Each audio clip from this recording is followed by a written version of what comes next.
This is a story about Henry the Green Engine. Henry was often ill and couldn't work, but then he tried some special Welsh coal and got the chance to show everyone just what he could do.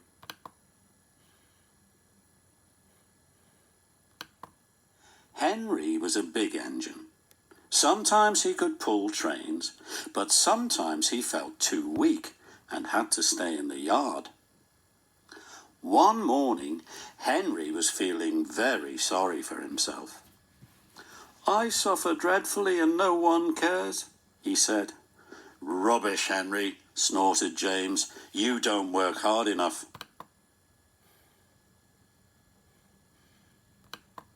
The Fat Controller spoke to Henry. "You're too expensive, Henry," he said. "You have had lots of new parts and a new coat of paint, but they have done you no good. If we can't make you better, we will have to get another engine instead of you." This made Henry, his driver, and his fireman very sad.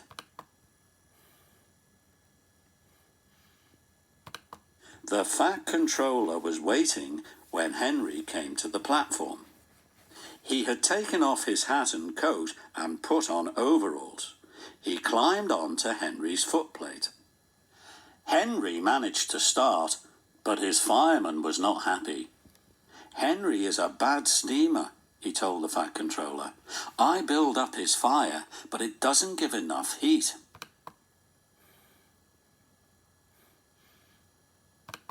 Henry tried very hard to pull the train, but it was no good. He didn't have enough steam. He gradually came to a stop outside Edward Station. "Oh dear," thought Henry, "now I shall be sent away.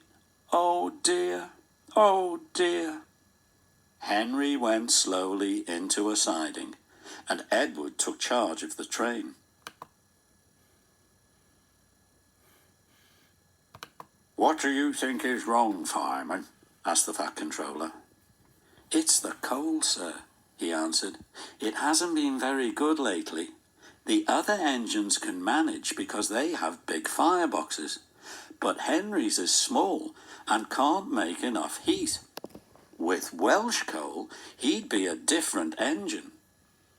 "It's expensive," said the Fat Controller. "But Henry must have a fair chance.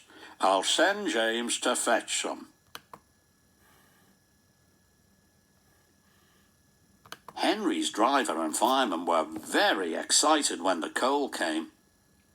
"Now we'll show them, Henry, old fellow," they said. They carefully oiled Henry's joints and polished his brass until it shone like gold. Henry felt very proud.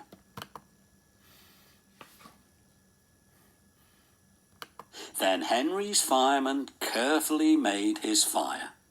He put large lumps of coal like a wall around the outside of the fire. Then he covered the glowing middle part with smaller lumps. "You're spoiling my fire," complained Henry.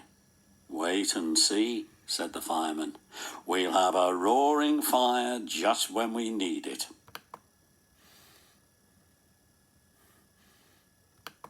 The fireman was right. When Henry reached the platform, the water was boiling nicely, and he had to let off steam. Wheesh! "How are you, Henry?" asked the Fat Controller. "Beep, beep, beep," whistled Henry. "I feel fine." "Do you have a good fire, driver?" the Fat Controller asked. "Never better, sir, and plenty of steam," he replied.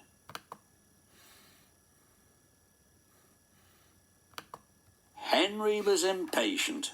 He wanted to set off. "No record breaking," warned the Fat Controller. "Don't push him too hard, driver."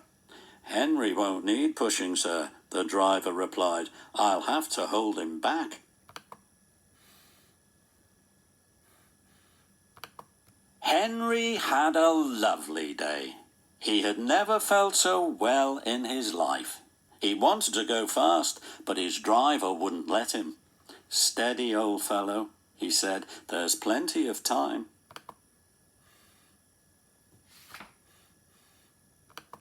But still, Henry went quite fast, and they arrived at the station early.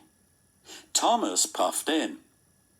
"Where have you been, lazybones?" asked Henry. But before Thomas could answer, Henry was off again. "I can't wait for slow tank engines like you," he said. "Goodbye," and off he sped. "Gosh," said Thomas to Annie and Clarabel, "have you ever seen anything like it?" Annie and Clarabel agreed that they never had.